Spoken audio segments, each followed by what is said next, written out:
And welcome back to the Great Green Home Show. We're talking to Chris Lubb of C&C Wines. Paul in Florida has some more excellent questions for Chris. Yes. He's been in Florida.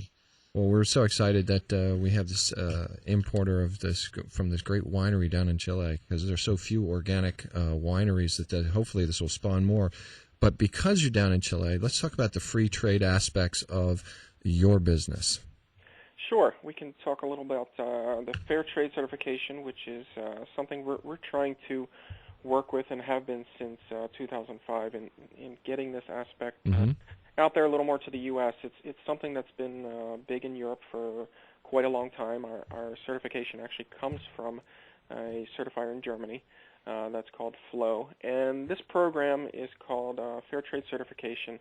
It's really it's a very nice program for developing world producers. Right now in the wine business, it's been involved in countries in Chile, Argentina, and South Africa mostly. And it's a program that has tried to help people in these areas to get more marketability for their products, to get out there and to get an aspect and a handle on the international market, what they can provide, and getting a fair wage for what they are doing. That's excellent. The real big aspect of this in regards to the wine industry is that there is a premium placed on the per kilo production price that our farmers are getting of about 50% more than what they would normally get at any of the larger vineyards or in selling just into their general local market. Say that again. This is what's important about fair trade. It's very, very important for them because they're getting this 50% premium over normal, which generally comes down to, in the wine business, they're looking at usually about a quarter U.S. per kilogram, which is 2.2 pounds of grapes that they produce and sell for production into wine, and we're paying them at least 37.5 cents. And how does that affect the final price of a bottle of wine?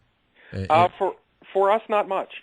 We feel that it really doesn't have to. Along with the whole organic aspect, one thing we're trying to get away from is saying that there must be a premium on these products in order to have something that adheres to fair trade or organic. Where all of our wines are less than $10 retail per bottle at all levels. Right in my wheelhouse. Yeah, right in everybody's wheelhouse, and that's the most important thing. That's great. Of what we're trying to do. And the fair trade aspect has been really important for us, as it coordinates a lot with those that have knowledge and interest in organic production of any type of product. And it's also helped us a lot in the market in finding people who really want to give back to these people, because the secondary aspect of what we're doing is not only a premium on what they're getting paid in the end for what they're producing. It's that the cooperative of these farmers together at this vineyard is working together to fund benefits and upgrade their lifestyles in their local facilities. And that 50% obviously helps a lot. Well, you're segueing nicely into, we've got the wines, they're fair trade, it's doing well, you've got competitive pricing. Let's talk about the health aspects, because we're trying to actually educate people and say, if you're going to go out and buy wine, take a look at this. What about the health aspects of this? Everything else is going well. You get imports, the farmers are being traded greatly, but is there a great health difference between this wine and the other wines? There is. There's actually two things. One has to do more with the actual land that it's coming from, and the second is the organic production. The first is, and this is just a nice plug for Chile, and this is something I learned after the fact as well, is that Chilean wines, based on some reports out of Europe, tend to have a higher amount of antioxidants than wines from any other country. I have read that. And that's because of the volcanic soil there. Secondarily, which kind of falls into this category as well, is that organic wines, and this is a paper I have out of our enologist in Chile, organic wines that we are producing also have a significantly higher amount of polyphenols, which are antioxidants. Wow, that's great. And that's because of that more natural consumption of the earth around them, and the lack of the chemical and pesticide contamination of the actual grapes around them. I think it kind of goes back to the same type of thing as if you take a vegetable and put it in the microwave, you're effectively denaturing the proteins inside, which is really what's good for you. And it's a similar type aspect. A lot of those chemicals tend to interfere later in the production process with a lot of the good things we need. So what a great product we have here. Tell us about the types of wines you have. We have a couple minutes left. Tell us the types that you produce. Go ahead and say what they're good with, etc. Sure. We have two brands, real quickly. That's Taborga and Melania. Taborga is our economical line. That's about $5 to $6 a bottle, and we just introduced that in the first 3-liter bag-and-box from Chile in the U.S. It's been fantastic so far. It's retailing for about $13 to $14 for 3 liters, which is 4 bottles. So that comes out to about $3.50 a bottle you're paying. I'm a big fan of the bag-in-the-box. It's been fantastic, and we're really trying to push the quality that can be found inside that these days with what we're putting in. We have 2 varieties in that one right now. The first one is a Cabernet blend, and the second is a white blend of Muscatel and Semillon. A little more similar if you're not familiar with those grapes, but it's very floral in the nose, but the finish is much more similar to a Pinot Grigio style wine. What is the Cabernet blend?